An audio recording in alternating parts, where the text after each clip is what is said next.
Hi, Nelson here again. Today I'd like to continue to talk about make now meaningful. Previously I mentioned that make now meaningful is important, using examples of students who are studying for the exams, hoping to get good results in the future, however neglecting effective learning in the present, and how that will result in them not growing, not learning, using example of safer literature instead of becoming a better thinker, a better user of language, instead of becoming better at communicating ideas. They are only hoping for the A grade, which is going to be months down the road, if not years down the road. And so even if they were to get the A grade that they were hoping for, unfortunately, as a person, they would not have grown. Well, today I'm going to share with you the neurobiological reason to make now meaningful. Of course, I'm not a biologist, I'm not a neuroscientist. I stand on the shoulders of giants, and in this case, I'd like to introduce again Dr. Andrew Huberman. He has a wonderful podcast. You really should check out the full episode. I'll provide the link down below. But for now, I'm going to draw on what Dr. Andrew Huberman has mentioned in his podcast, and therefore what the neurobiological basis is for making now meaningful. I'd like to talk about the positive aspects of rewards for our behavior and the negative aspects of rewards for our behavior. And from that, I will suggest a protocol by which you can achieve a better relationship to your activities and to your dopamine system. In fact, it will help tune up your dopamine system for discipline, hard work, and motivation. Hard work is hard. Generally, most people don't like working hard. Some people do, but most people work hard in order to achieve some end goal. End goals are terrific and rewards are terrific, whether or not they are monetary, social, or any kind. However, because of the way that dopamine relates to our perception of time, working hard at something for sake of a reward that comes afterward can make the hard work much more challenging and make us much less likely to lean into hard work in the future. Let me give you a couple examples by way of data and experiments. There's a classic experiment done actually at Stanford many years ago, in which children in nursery school and kindergarten drew pictures. And they drew pictures because they like to draw. The researchers took kids that like to draw and they started giving them a reward for drawing. The reward generally was a gold star or something that a young child would find rewarding. Then they stopped giving them the gold star. And what they found is the children had a much lower tendency to draw on their own. No reward. Now, remember, this was an activity that prior to receiving a reward, the children intrinsically enjoyed and selected to do. No one was telling them to draw. What this relates to is so-called intrinsic versus extrinsic reinforcement. When we receive rewards, even if we give ourselves rewards for something, we tend to associate less pleasure with the actual activity itself that evoked the reward. Now, that might seem counterintuitive, but that's just the way that these dopaminergic circuits work. And now understanding these peaks and baselines in dopamine, which I won't review again, this should make sense.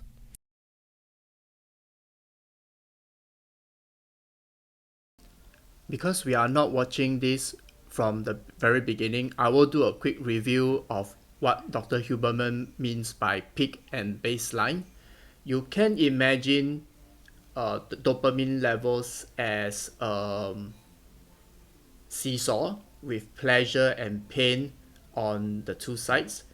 And so what happens is when we consume a reward or we give ourselves a reward, there is pleasure and the seesaw will swing to one end, as you can see from the diagram here. Unfortunately, that's not where it's going to stay, because when we are done consuming the reward, what happens is that although there isn't impetus for pain, but the seesaw will swing to the other side, not unlike someone suddenly jumping off the seesaw and the poor guy on the other side gets slammed to the floor. Only thing is it slams beyond the floor this time round. So the baseline level or the tonic level of dopamine, as you can see in this other diagram, after consuming the reward, there will be a peak, but that peak is very transient. It goes away very quickly, and when it comes back down, it actually falls below the level from before. So that's what Dr. Huberman means by peak and baseline, and we will see how this has a big effect on our overall well-being. If you get a peak in dopamine from a reward, it's going to lower your baseline, and the cognitive interpretation is that you didn't really do the activity because you enjoyed the activity, you did it for the reward. Now, this doesn't mean all rewards of all kinds are bad, but it's also important to understand that dopamine controls our perception of time. When and how much dopamine we experience is the way that we carve up what we call our experience of time. When we engage in an activity, let's say school or hard work of any kind or exercise, because of the reward we are going to give ourselves or receive at the end, the trophy, the sundae, the meal, whatever it happens to be, we actually are extending the time bin over which we are analyzing or perceiving that experience. And because the reward comes at the end, we start to dissociate the neural circuits for dopamine and reward that would have normally been active during the activity. And because it all arrives at the end, over time, we have the experience of less and less pleasure from that particular activity while we're doing it. I'm going to do a quick illustration here just to highlight what this might look like. The actual dopamine charts will not look like this. This is purely for illustration purposes only. So the idea is simply that if we put reward into the future, and there we have the dopamine peak, the dopamine spike that we see from the diagram earlier. So here we have a reward in the future resulting in the dopamine spike. And as what Dr. Huberman has just mentioned to us, while we are presently working on the particular task where we have a particular tonic level or baseline level of dopamine, by disassociating the neural circuits by putting the reward that far down the road, what's going to happen is that instead of having dopamine function in the correct manner, what we're going to get is that we will have less and less dopamine as we work on the task. So we end up enduring the task rather than enjoying the task. And what happens is we will still get the dopamine spike due to the reward, but that fallback, that seesaw bouncing towards the pain direction will happen. And what's going to happen now is that it will fall even lower, and that's where we get a depletion of dopamine. This actually forms the neurological basis for make now meaningful. We do not want to defer meaning way into the future, rather we want to make now meaningful.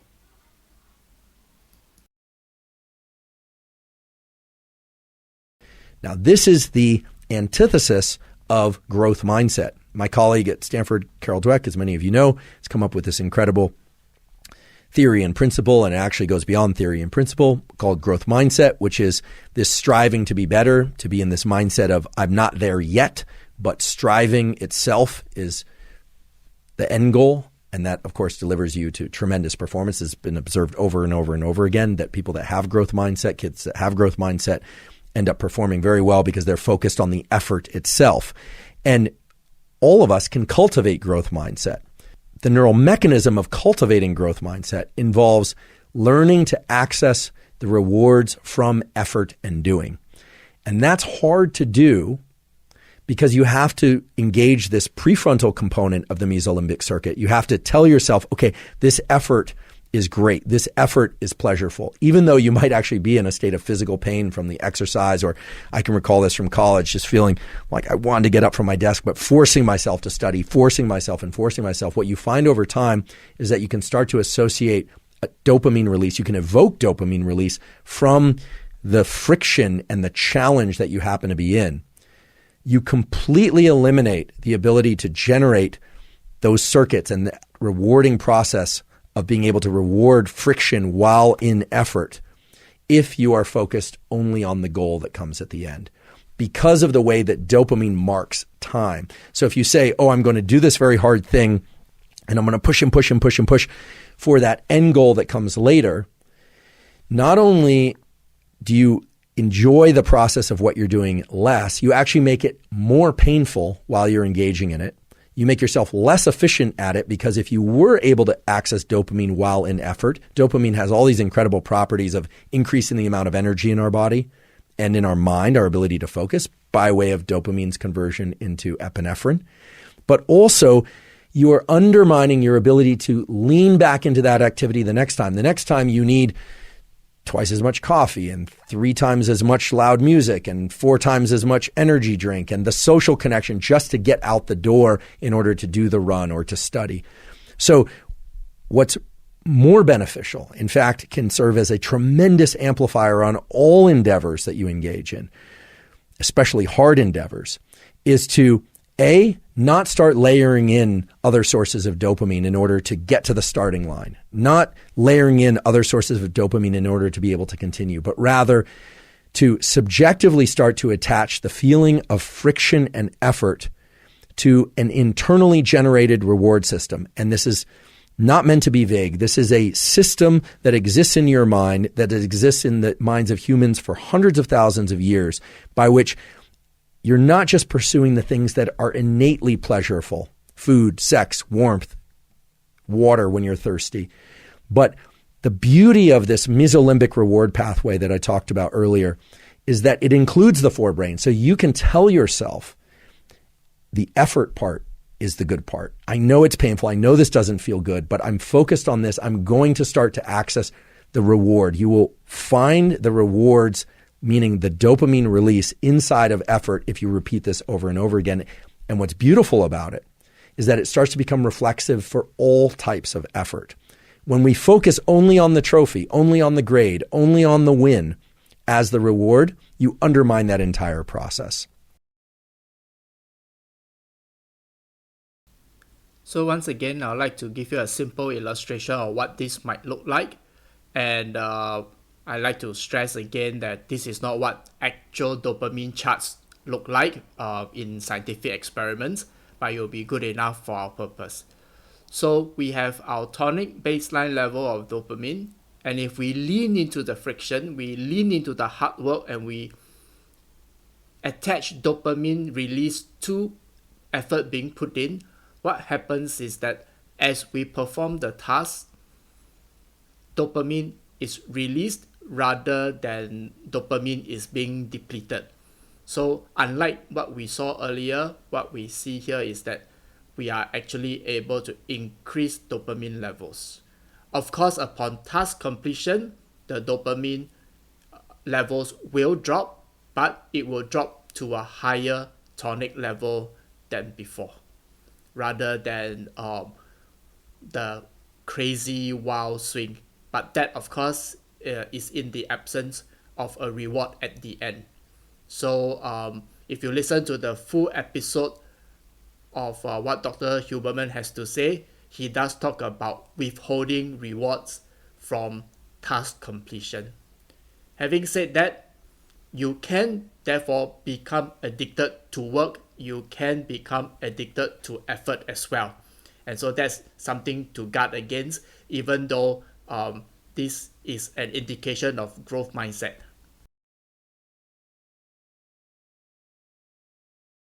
So how do you do this?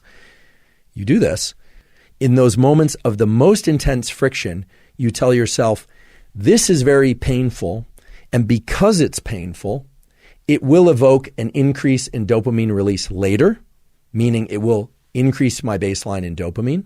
But you also have to tell yourself that in that moment, you are doing it by choice and you're doing it because you love it. And I know that sounds like lying to yourself, and in some ways it is lying to yourself, but it's lying to yourself in the context of a truth, which is that you want it to feel better. You want it to feel even pleasurable.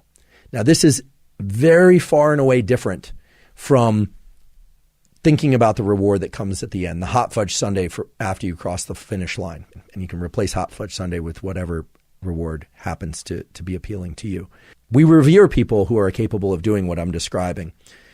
David Goggins comes to mind as a really good example. Many of you are probably familiar with David Goggins, former Navy SEAL, who essentially has made a post-military career out of explaining and sharing his process of turning the effort into the reward.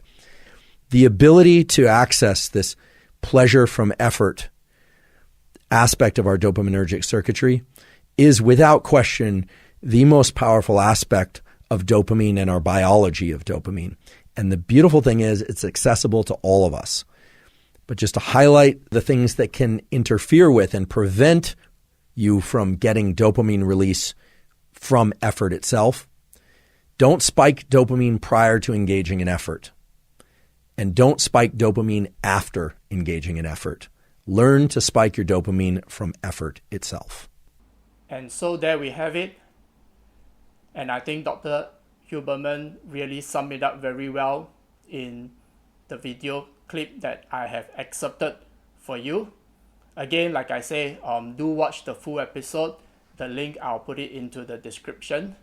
But he said it best when he said, do not spike dopamine before and do not spike dopamine after, but rather have your dopamine flowing and flourishing while the effort is being applied.